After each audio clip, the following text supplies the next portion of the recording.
Olá pessoal, Ives Marcel aqui novamente e estou aqui para dar continuidade a alguns pontos específicos da obra Teologia do Aconselhamento Cristão do Jay Adams. Um ponto muito interessante desta obra, o Jay Adams trazer princípios para que possamos compreender a base da própria estrutura humana no que diz respeito ao aconselhamento. Estrutura essa que é identificada no início do próprio livro de Gênesis, quando o homem ele é criado por Deus e ele é direcionado a receber aconselhamento. E receber aconselhamento de uma forma externa deveria transformar a conduta deste homem. Então eu quero fazer aqui uma citação, aqui no livro do Jay Adams, na página 19, quando ele diz assim: ao seguir o conselho de Satanás, ele perdeu sua liberdade e a capacidade de fazer o bem e de seguir o bom conselho de Deus. Tornou-se escravo do pecado e de Satanás. Optando pelo conselho de Satanás, o homem demonstrou mais uma vez, de maneira pervertida, dois fatos essenciais da sua criação. Primeiro, ele era dependente do conselho externo. E segundo, ele era capaz de ser mudado por conselho. Então, nós sabemos da história do Gênesis, quando o homem ele é colocado ali num estágio moralmente e fisicamente perfeito, e naquele estágio ele deveria consolidar esse estágio de perfeição dele, ouvindo o conselho de Deus e se mantendo no caminho que Deus o determinou. Mas a partir do momento que ele ouve um outro conselho e pratica um outro conselho que ele recebeu, o que acontece com ele? Esse homem ele peca e ele vira escravo do pecado e vira escravo do maligno. E hoje Deus está restaurando a imagem dele no homem através do discipulado, da orientação e do conselho no qual Deus transmite na sua palavra. Então, espero que você tenha entendido os pontos específicos dessa obra. Resumindo aqui, esse vídeo é o quê? Que Deus, ele nos dá conselhos, ou seja, de forma externa, ou seja, esses conselhos não são intrínsecos ao homem, eles são, de forma externa, e o homem deve receber esses conselhos e assim praticar. Então, um dos princípios do aconselhamento bíblico é eu receber esse conselho de Deus que está registrado na sua palavra e assim eu colocar em prática. Um outro ponto específico que Jay Adams ele traz nesta obra é a compreensão que não se pode separar a teologia do aconselhamento, haja vista que é a teologia do aconselhamento cristão. É fundamental que aquele que aconselha, ele deve ter um conhecimento teológico pelo menos básico, para que ele possa transmitir a orientação e os fundamentos para o aconselhando. Então, ele usa parafraseando, Tiago, ele faz uma comparação assim, que o aconselhamento sem teologia, ele é morto. Então não tem como nós separarmos. É preciso que tenhamos um conhecimento um pouco amplo dos fundamentos das Escrituras, para que, através da orientação, do aconselhamento que será dado para um outro cristão, ele possa ter o viés bíblico, para que ele possa ser orientado, para que ele possa conduzir a sua vida e a sua conduta, para que as mudanças venham. Seguindo o princípio do vídeo anterior, nós recebemos o conselho externo de Deus para que mude o interno. Um dos pontos também específicos aqui da obra é justamente alguns exemplos práticos de algumas circunstâncias que ele traz aqui para serem analisadas. Ele traz alguns princípios que norteiam as nossas vidas. Ele cita aqui situações, por exemplo, que estão baseadas em circunstâncias. E aqui é interessante notar que nem sempre as circunstâncias, como é citado aqui na obra, elas devem ser um padrão para sabermos qual é a vontade de Deus. Isso aqui é muito interessante. Por exemplo, ele cita aqui um exemplo de alguém que se preparou para fazer uma viagem e de repente ele se preparou, estudou e naquele momento ele vai fazer um trabalho missionário, ou melhor, vai fazer essa viagem ser um trabalho missionário. Ele tira levanta recurso, mas no momento que ele vai tirar o visto, dá errado. E aí ele cita algumas alternativas do que esse problema pode ter acontecido. Alguém poderia julgar segundo as circunstâncias, né? Ele não conseguiu porque foi a vontade de Deus, ele está dando um livramento, talvez Deus está abrindo uma outra porta, ou talvez não é para ele fazer aquele propósito. Sim, é claro que as circunstâncias, elas podem sim nos dar uma ideia do qual seja a vontade de Deus. Mas o que o J. Adams nos traz é que elas não devem ser o padrão para nós interpretarmos as situações que nos estão propostas. Então, qual é a resposta? Qual é o padrão que nós devemos seguir? O padrão que nós devemos seguir deve ser o padrão dos princípios da palavra de Deus. Se aquilo que vamos fazer não é pecado e que também não vai ferir princípios da palavra de Deus. Aí sim, acredita-se, entende-se, J. Adams, que estamos mais próximos de entender se a resposta de Deus naquele momento seja sim ou seja não.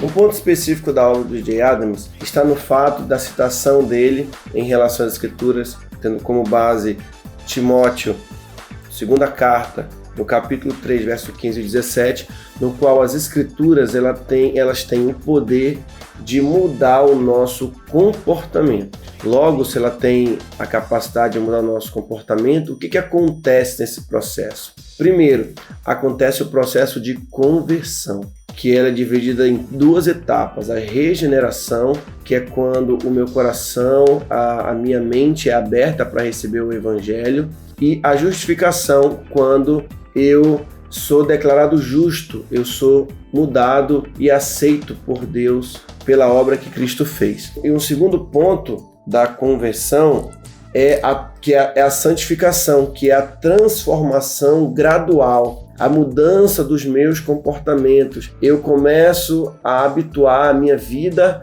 aos padrões da palavra de Deus. Outros pontos específicos sobre esta obra, é muito interessante, está no fato de que ele trata da compreensão de que o homem não regenerado, ele é um homem sem certezas, é um homem que não possui um direcionamento. Como o livro trata do aconselhamento cristão, a ideia é de que a pessoa que está sendo aconselhada, ela seja uma pessoa convertida, logo um cristão. Então, o J. Adams vai trazer aqui um ponto interessante, que eu quero fazer a citação para nós comentarmos na sequência, aqui na página 67, que diz: o homem não regenerado é um homem sem certezas. Ele não possui absolutos, nenhum padrão fora de si mesmo, e suas opiniões e valores são de caráter oscilante. Bem no fundo de sua alma, ele nunca está seguro da vida que leva, e não pode estar porque seu antagonismo em relação ao ambiente em que vive frequentemente o desestabiliza. Então, em outras palavras, o J. Adams está querendo dizer o seguinte, que o homem não regenerado, ou seja, aquele que não se converteu, aquele que não passou pela experiência de salvação, ele é uma pessoa que não possui uma direção de vida, porque logo que ele se converte, ele recebe um direcionamento de vida. Então o homem não regenerado, ele vive no curso do mundo, no curso das coisas. Logo ele não tem um direcionamento, ok? Um outro ponto que eu quero trazer aqui também, dos pontos específicos sobre a obra, é uma citação que ele faz, uma colocação muito interessante sobre as vertentes da psicologia e do pensamento humanista que regem algumas linhas de pensamentos e inclusive de terapias. Então ele faz a seguinte colocação aqui na página 81, que ele diz assim, abre aspas, o leitor já pensou em algum momento que Skinner, Harris, Maurer tenham conseguido resolver seus problemas? Freud conseguiu? Ele faz uma pergunta. Estude suas biografias. O vício de Freud em cocaína revela que ele não conseguiu resolver seus próprios problemas. É impressionante que os cristãos não percebem isso. Então, o J. Adams ele questiona que alguns teóricos, por exemplo, eles tenham uma vida questionável do ponto de vista pessoal e daquilo que eles apresentavam, mostrando que muitas vezes se usa as suas linhas de pensamento, as suas teorias, né? Os seus sistemas filosóficos e da própria psicologia para aplicarem em sua vida. Muitos cristãos fazem isso, ele quer dizer, mas esquecem que essas pessoas não usavam suas próprias filosofias para curar os seus próprios problemas e os seus próprios dilemas. Então esse aqui é um ponto bem interessante que o Jay Adams traz na sua obra também. Bom, aí na página 93 do livro tem algo que o Jay Adams ele coloca que é algo muito importante para o conselheiro cristão, para aquele que discipula, para aquele que leva o conselho bíblico para orientação do consulente ou do aconselhando. Então ele tem na página 93, ele traz umas citações muito interessantes sobre os nomes de Deus, mostrando que os nomes de Deus, eles não são meramente um nome para, digamos assim, conhecer a Deus simplesmente para variar o nome de Deus. Não é apenas isso. Mas nos nomes nos quais Deus é revelado, ele traz parte do seu caráter, parte da sua personalidade, no qual o conselheiro ele deve fazer uso, sim, para que ele possa conhecer mais desse Deus e aplicar o poder deste nome de Deus em várias circunstâncias que ele possa estar vivendo. Muito bem, um outro ponto também, um ponto específico aqui da obra do Jay Adams que ele traz para nós, é uma teologia da oração. É muito interessante como ele faz todo um desenvolver da compreensão de oração. Então, às vezes temos uma ideia limitada um pouco sobre oração, mas o Jay Adams traz um leque bem amplo da compreensão da oração. Por exemplo, ele fala da orações específicas, ele traz sobre a oração no sentido de súplica, a oração de forma geral, a oração como gratidão, como oração de arrependimento. E também fala, aí na página 107 até a página 128, ele vai falar sobre as orações que não são respondidas. E ele traça, alguns motivos pelos quais as orações, muitas vezes, elas não são respondidas, ok? Muito bem, um outro ponto aqui também interessante sobre o papel de um conselheiro e um discipulador, como ele diz, ele é para ajudar o discípulo ou o aconselhando, ou o consulente, como também ele coloca no texto. Então, uma citação que ele faz aqui na página 153 que é interessante, ele diz assim: assumir, o papel do discipulador é o quê? Fazer com que o consulente ou aconselhando, ele venha assumir um compromisso com as normas bíblicas. Ele vem assumir esse compromisso instruindo sobre como atingir tais objetivos, encorajando também a persegui-los, Ou seja, encorajando ele a desejar ser conduzido pelos princípios da palavra de Deus.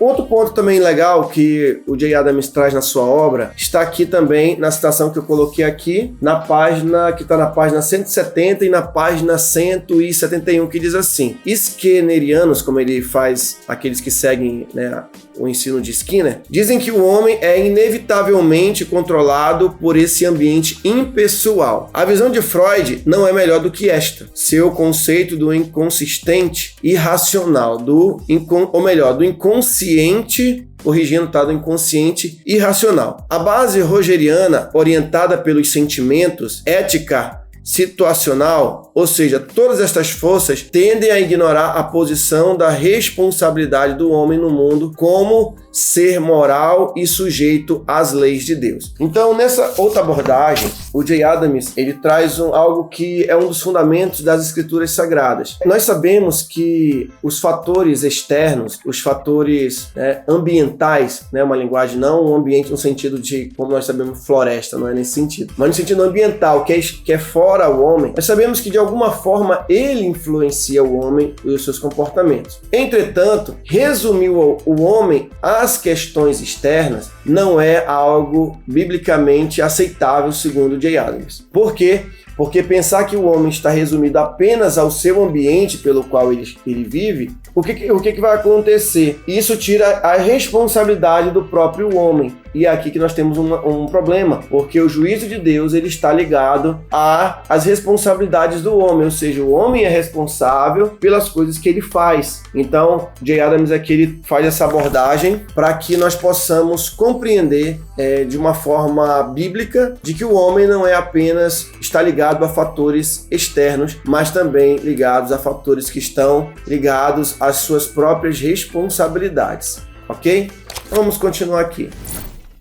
Muito bem, um outro ponto também que Jay Adams ele traz é sobre o conceito de casamento, e é um dos conceitos mais interessantes, que inclusive é uma abordagem muito parecida com que um outro autor, que possivelmente teremos a oportunidade de falar dele aqui, que é o Tim Keller, que escreveu um livro, O Significado do Casamento. Mas é claro que o livro do Jay Adams não fala apenas do casamento. Mas nesta abordagem que fala sobre vida cristã, ele traz uma citação muito interessante, ele faz uma colocação muito interessante, que é o seguinte, de que um dos propósitos do casamento é ser uma aliança de companheirismo e não somente paixão sentimental. E nós somos, no nosso contexto atual, as pessoas são muito levadas apenas à questão sentimental. Ele não exclui a pessoa se relacionar e casar com uma pessoa também pelo sentimento ou por uma questão de afeição, mas ele entende que é muito equivocado alguém ser guiado apenas pela questão de sentimentos, de paixão, de desejos e de aparência, esquecendo que um dos princípios fundamentais da aliança, do casamento, é o companheirismo, né? E como é que ele mostra isso? Ele mostra através de passagens bíblicas como Gênesis 2:18, como Provérbios 2:17 e Malaquias 2:14, que depois você pode checar aí na sua Bíblia. Então, nós vamos ver que isso é importante, porque se eu não entro num relacionamento com o intuito de servir, de ser um companheiro, de ser um parceiro no relacionamento, uma hora o sentimento, aquele fogo, ele pode um dia apagar. E o que vai sustentar o relacionamento? É o companheirismo. E muitos homens precisam entender isso, que eles foram chamados para servir no relacionamento. E isso é um choque de conceitos que ele recebe, porque ele recebe na nossa sociedade que ele é o quê? Ele deve se relacionar apenas se ele sente desejo, atração e sentimento pela pessoa. E ser guiado apenas por isso, Jay Adams vê um problema que vai na contramão das escrituras sagradas. Muito bem. Outro conceito interessante que também Jay Adams vai falar é no que diz respeito ao pecado. Então, ele vai fazer uma descrição muito bem elaborada sobre as palavras para pecado, tanto no Antigo como no Novo Testamento. E eu quero dar destaque aqui para algumas palavras, como aqui na página 200, essa citação, né, dos pecados vai da página 204 até a página 211. E no Antigo Testamento nós temos uma palavra chamada ratá, né, no Antigo Testamento, que quer dizer errar o alvo, e essa mesma palavra no grego, ela tem o nome de amartia, que vem do estudo da teologia, dos ramos do estudo da teologia, que é a amartiologia, que é o estudo do pecado, que é a mesma ideia de errar o alvo. E tem a palavra também anomia. A palavra anomia quer dizer aquele sem lei, ou alguém que vive sem padrão, sem propósito, sem uma descrição de princípios para viver. Por isso que é usado essa palavra anomia para dizer um pecado, alguém que vive sem um padrão.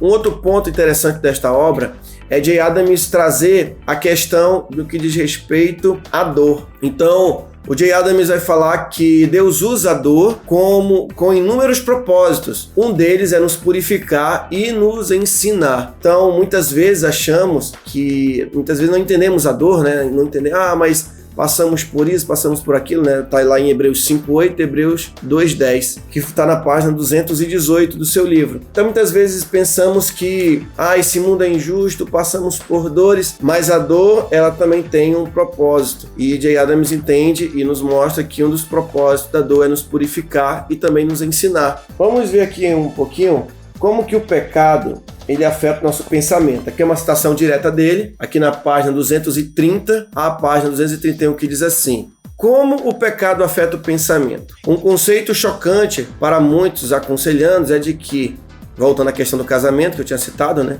De que alguém se casa para dar prazer e alegria ao companheirismo do outro. Voltando a um tópico do livro aqui muito interessante, é de que o pecado afeta o pensamento. Então, um conceito chocante para muitos aconselhandos é de que se casar é para dar prazer e alegria ao companheirismo do outro e não se beneficiar do que puder. Então, ou seja, eles não entendem, voltando à situação aqui de Adams, que muitos devem se casar com o intuito de dar prazer e alegria para o outro e não se beneficiar do que puder no relacionamento. E, por exemplo, e que no sexo sua função é satisfazer as necessidades da sua esposa, no caso aqui para os homens. É totalmente estranha para alguns deles, porque, como ele diz, né? Citando aqui, mas bem-aventurado é dar do que receber. Eles não creem nisso e não agem por este princípio na maioria dos casos, páginas 230 a 231. Então, J. Adams vai nos mostrar aqui um princípio de que muitos problemas no relacionamento,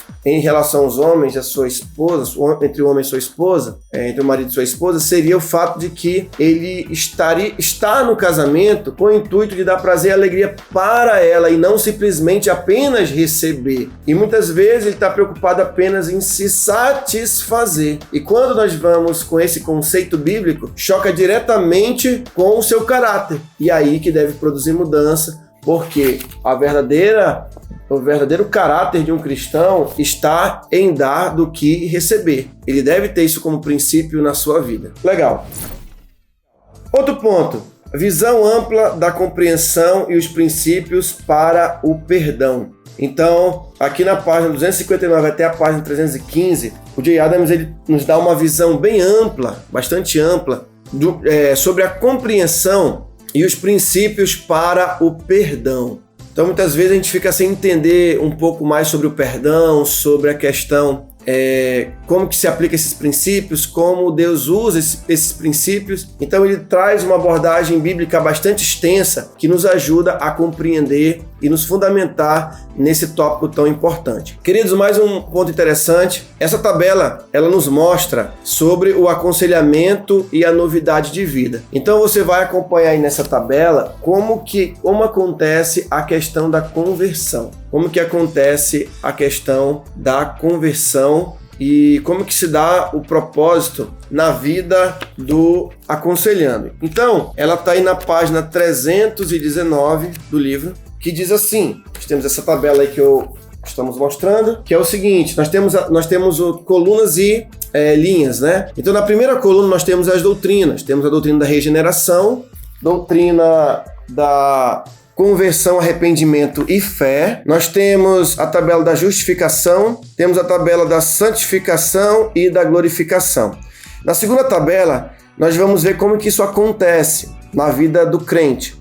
Então, os atos, eles são praticamente automáticos. Esses atos que acontecem, eles são meio que automáticos. Ou melhor, são automáticos, como a regeneração pela parte de Deus, a conversão, arrependimento e fé, justificação. E você vê que não há um traço aí na questão da santificação. Eu vou já explicar por quê. E a glorificação são atos automáticos. Na terceira tabela é o processo. Então você já viu que na segunda tabela já aconteceu. E o único processo, o único que não entrou aí como um ato que acontece imediatamente é a santificação, porque ela é um processo. E na quarta tabela, na quarta coluna, nós temos Deus realizando esses atos sozinhos. Então Deus realiza sozinho a regeneração, porque é um ato divino. Conversão e arrependimento não parte da parte de Deus, porque Deus não precisa se arrepender, Deus não precisa de fé, e muito menos de conversão. Ok? Isso é para o homem. Deus ele atua com a justificação e com a glorificação. Já na última coluna, nós temos Deus capacitando o homem para fazer o quê? Se converter, ou seja, Deus toca no coração do homem, convence o homem do pecado, da justiça e do juízo, logo ele vai passar pelo processo de conversão, arrependimento e fé. E na quarta linha nós temos a santificação, que é quando Deus toca no coração do homem e vai incentivando o homem à santificação, a forjar nele, claro que isso aqui é com a ajuda de Deus, a imagem do seu Filho Jesus Cristo. Entretanto, nós sabemos que não depende apenas de Deus. Deus precisa que o homem responda a este chamado. Muito bem, dando continuidade também, um outro ponto, nós temos aqui que a perseverança é a chave para a piedade por meio do discipulado. Então, um dos pontos que muitas vezes é negligenciado por muitos cristãos e muitos aconselhandos é de que esqueceu de desenvolver a sua vida na piedade, ou seja, viver uma vida de devoção a Deus, ter o seu momento de consagração, ter o seu momento de leitura da palavra, ter o seu momento de intercessão, o seu momento de serviço a Deus, ou seja, eu preciso desenvolver isso. E muitas vezes os problemas e as dificuldades não nos deixam perseverar nessa piedade por meio da disciplina. Então, aí na página 333. Muito bem. A verdadeira liberdade, outro ponto que J. Adams traz aqui, ela vem através da lei, ou seja, não fora dela. Ele faz inclusive uma comparação, assim como um trem nos seus trilhos, ou seja, um trem ele consegue se locomover muito bem, mas estando nos trilhos. Então, exatamente o homem ele só consegue viver, só consegue manter um padrão se ele estiver livre dentro das leis de Deus, ou seja, isso é livre dentro da lei de Deus, não o contrário. Não é ele saindo da lei de Deus que ele vai ser livre, e na verdade ele obedecendo a Deus é que ele tem a sua liberdade, porque liberdade sem parâmetro, sem controle, é anarquia, é bagunça, né? É desordem. Muito bem, nós temos aqui na página 337 uma outra tabelinha que eu coloquei para vocês, que é a tabela de hábitos. Tabela de hábitos, ou seja, um processo de 2 fatores, aí na página 337, que mostra quando eu vou diminuir, que a tendência é que eu diminua os meus hábitos, me despoje, né? Ou seja, eu tire essa roupa dos velhos hábitos e eu possa vestir gradativamente roupas de novos hábitos. Que hábitos são esses? Atitudes que refletem os princípios da palavra de Deus em minha vida. Nós colocamos uma tabelinha, né, que está no livro, de que você pode fazer uma listagem dos hábitos que precisa se despojar, se desabituar, e os hábitos que precisam ser massificados, né, precisam ser reforçados. Muito bem, queridos, um outro ponto tratado aqui na obra do J. Adams é o seguinte. Nós temos aqui uma tabela que está aí na página 345, 356, que ele faz uma tabela muito interessante sobre o fruto do Espírito. Por que isso é importante? Porque é necessário que o conselheiro ele domine essas questões do fruto do Espírito. Por quê? Porque são qualidades do Espírito que precisam ser desenvolvidas na vida daquele que serve ao Senhor. Então, aí na tela nós temos a tabela do fruto do Espírito e nós temos aqui algo interessante. Nós temos aqui 3 colunas, você pode observar aí, que é citado em Gálatas capítulo de número 5, 1 Timóteo 6,11 e 2 Timóteo 2,22. Então temos o primeiro fruto, amor, segundo, alegria, terceiro, paz, quarto, longanimidade, quinto, benignidade, sexto, bondade, sétimo, fidelidade ou fé, oitavo, mansidão e domínio próprio. Os outros dons também são citados em 1 Timóteo 6,11 e 2 Timóteo 2,22. E nós temos aí mais 3 outros dons, ou melhor, 3 outros frutos ou qualidades do Espírito, que são a retidão, piedade e a perseverança. Então eu falei dom aí, mas corrigindo que na verdade é o fruto, tá bom? Então são qualidades, esses frutos, podemos dizer assim, e na verdade preferimos chamar de fruto, que é o conjunto de qualidades que o Espírito Santo fornece para aqueles que discipulam e que deve ter na vida daqueles que aconselham, para que aqueles que são aconselhados, né, possam também praticar e viver nas suas vidas entendendo que, como o J. Adams diz, Deus está em Cristo, em nós, nos aperfeiçoando para sermos conforme a imagem do seu Filho Jesus Cristo. Muito bem, queridos. Um outro ponto também bastante interessante que nós temos na obra é sobre a questão da dor. Então, o J. Adams, na sua obra, ele vai também trazer alguns pontos no que diz respeito à dor. Na nossa vida cristã, nós enfrentamos dores, enfrentamos dificuldades, enfrentamos lutas, Entretanto, nós temos uma dificuldade muito grande, e claro que isso é para todos, evidentemente, porque ninguém gosta de sofrer, ninguém gosta de passar dificuldades. Mas o Jay Adams diz que pelo Evangelho passaríamos por algumas dores, isso é natural. E qual seria um dos propósitos para a dor? Então nós citamos aí que nos propósitos da dor, conforme o Jay Adams menciona, o primeiro é a própria propagação da palavra de Deus. Primeiro ponto, né? O segundo ponto pode ser uma forma de punição. Às vezes, queridos, não devemos esquecer que colhemos aquilo que plantamos, e isso é uma lei natural da própria vida.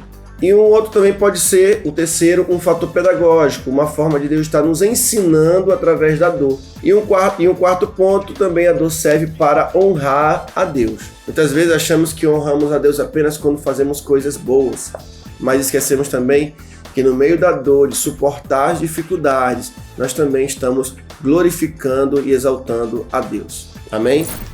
E para nós já caminharmos aqui para finalizar, nós temos mais dois últimos pontos, que é o quê? As divergências, né, do behaviorismo, como aí na página 413, o behaviorismo de Skinner, que trabalha com a questão de recompensa de comportamentos para estimulá-lo.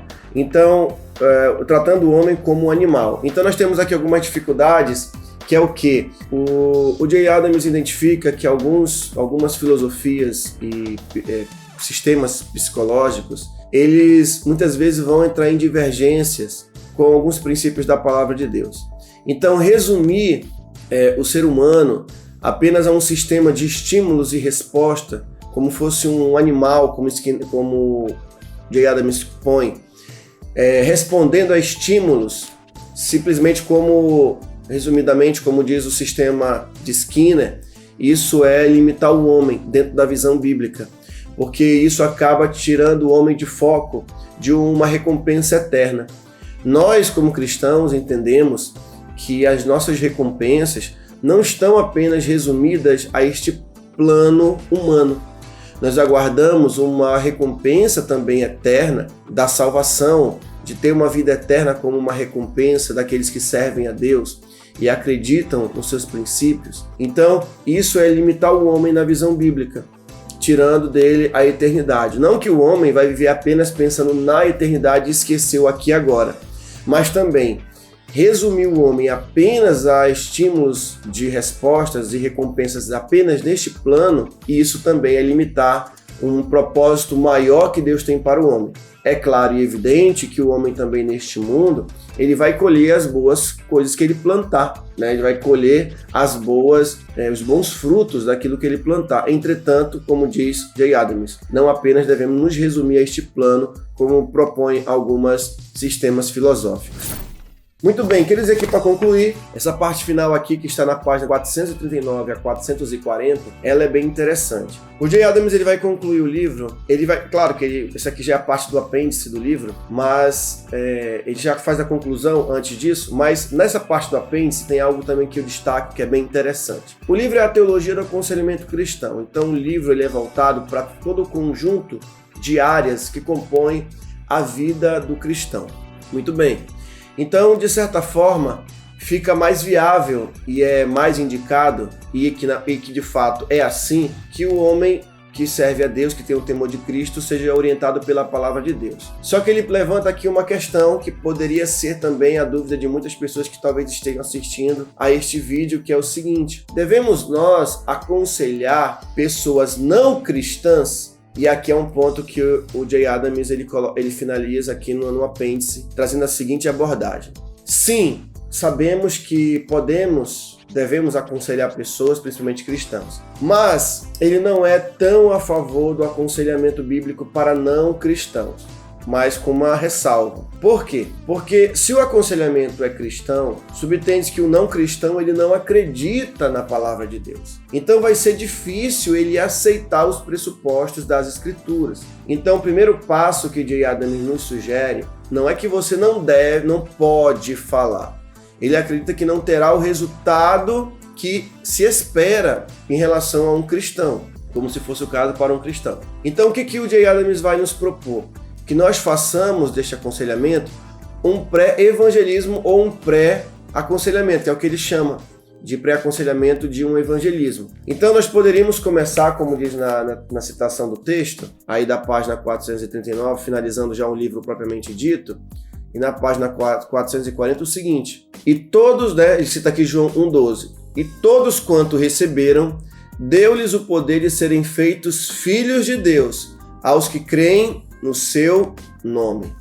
Então nós devemos conduzir a primeira pessoa a ela aceitar o Senhor Jesus como o Senhor da sua vida. E partindo deste princípio, vai ficar muito mais fácil o aconselhamento. Como ele disse também, não é que você não pode falar, é proibido, mas ele entende que não terá o resultado. Então, talvez a pessoa nem aceite, mas se ela aceitar, isso já é uma abertura que ela está dando à palavra de Deus, posso até colocar dessa forma. Então, aí vem uma coisa interessante que ele cita, que é muito legal, que eu queria que você gravasse. Eu acho que isso aqui você vai gostar também, vai guardar bem. Que é o que ele fala em Provérbios 13:15, que diz assim: o caminho dos pérfidos é intransitável. Você pode repetir?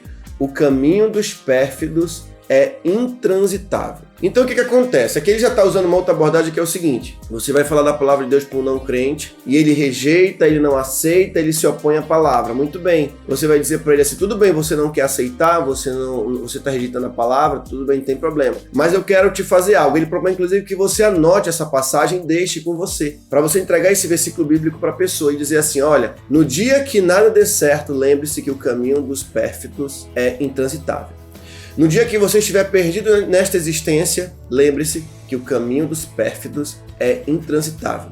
Lembre-se que toda vez que você estiver sofrendo e passando lutas, saiba que o caminho dos pérfidos é intransitável. Então, ele fala, deixa essa mensagem com essa pessoa, que ele conta, inclusive, dá um testemunho, que depois de 6 meses já houve casos de pessoas retornarem e falar que queriam aceitar o evangelho. E ele perguntou: o que levou você a retornar para ouvir o evangelho novamente? Eles responderam: porque o caminho dos pérfidos é intransitável. Então, ele sugere que muitas vezes nós possamos deixar uma palavra como uma farpa, que fica debaixo de uma cela, que essa farpa é o evangelho, que fica cutucando a pessoa e fala: ei, você precisa voltar para Deus, você precisa conhecer esse Deus, você precisa dar sentido para a sua vida. E J. Adams expõe que esse sentido é Deus, é a sua palavra, são os seus ensinos e os seus princípios.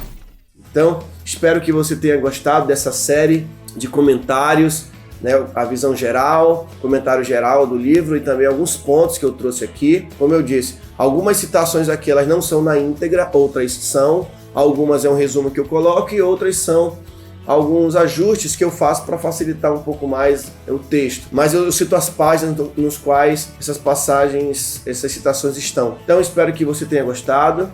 Se você não se inscreveu nesse canal, nos dá uma força aí, se inscreva neste canal, dá uma curtida aí nesse vídeo e compartilha. E se você gostar, continue assistindo os outros vídeos, que vamos vir com outras obras também para comentarmos aqui e trocarmos uma boa ideia e trocarmos conhecimento. Então, queridos, fiquem com Deus e te vejo no próximo vídeo. Até!